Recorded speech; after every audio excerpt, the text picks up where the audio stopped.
na kama Wizara ya Elimu tuko tayari kuwapatia walimu na tuko tayari kupatia capitation dependent on the population of the children.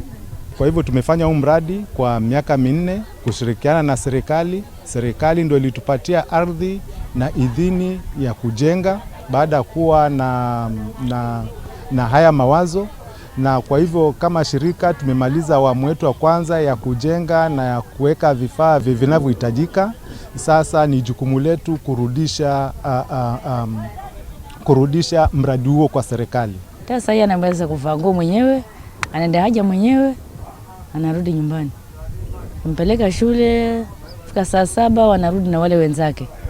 Na miguu yake mwenyewe hapa hata nyumbani. Asubuhi nampeleka.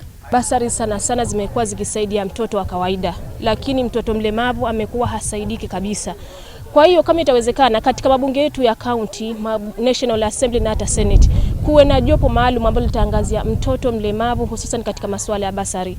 Kwa hivyo tunahimiza walemavu kwa jumla waweze kurudi mashuleni, tusome, tuchukue hiyo opportunity ya masomo tumepewa wakati huu. Wakati wa kitambo walemavu walikuwa hawana nafasi za kusoma, manake skuli zilikuwa mbali.